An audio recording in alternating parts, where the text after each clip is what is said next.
My worst experience with lupus was when I first got diagnosed, that I couldn't walk. I couldn't do like certain things because my hands were like swollen, my knees, my feet.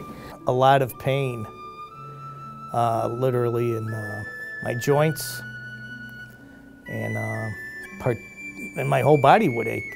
Sometimes I couldn't understand why. And I'd wake up and I'd feel like I was 80 years old.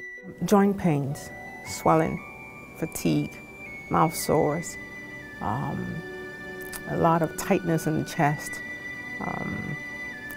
canker sores, and then also I noticed that the tips of my fingers were blue, as if they were something that had been exposed to extreme cold.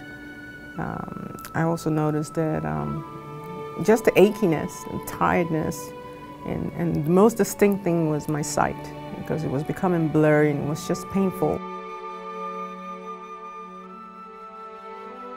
Lupus patients live with the uncertainty of lupus. Lupus doesn't always come on at one time. Sometimes it comes on gradually, and you're not sure what could hit you next. Several years ago, I had 2 major flares, and I lost my job when I reported back after the 2nd flare.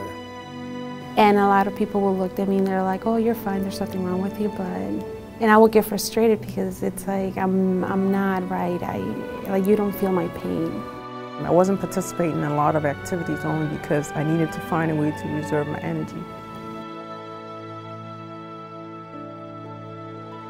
I was looking for information online and found a Lupus Navigator and brought me to the site, and contacted the foundation and went from there. Something we try and do at the Lupus Foundation every day is provide support to lupus patients and their families, because it can be incredibly isolating. And I think every opportunity, every educational opportunity, every fundraising opportunity, we look at it as an opportunity to connect people with a similar situation, with a similar circumstance.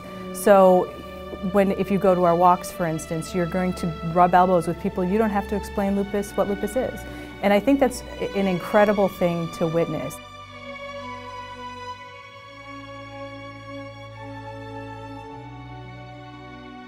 If the Lupus Foundation hadn't been in my life,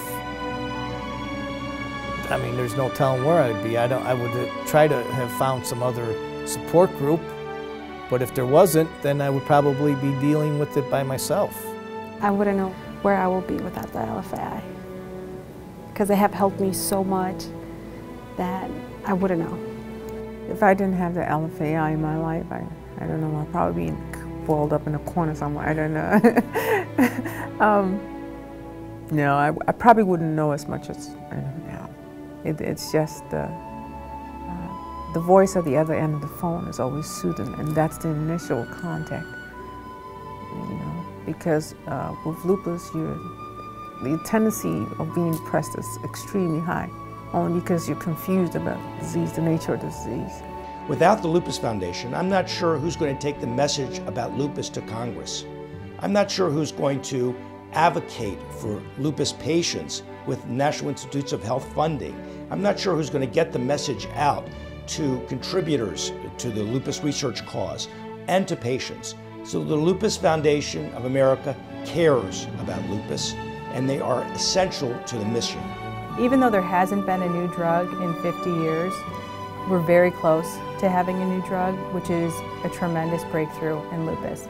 I think we're on the precipice of finding breakthroughs and new discoveries in terms of biological medications that are going to be helpful to control, possibly even cure lupus. So that I really have seen a lot of progress, especially in the last several years. I'm hopeful and excited. We really want to gain momentum on all of the achievements we've gotten so far, and to push it forward, because there still is so far to go. And we've gone up several steps over the last few years, but there is still another flight of stairs that we are trying to get to the top of. It went far beyond my expectations, but it's been extremely supportive. I mean, it's been how many years? It's like a family beyond a family. So somebody understands me. You know, that was my key thing. The LFAI. Somebody understands me.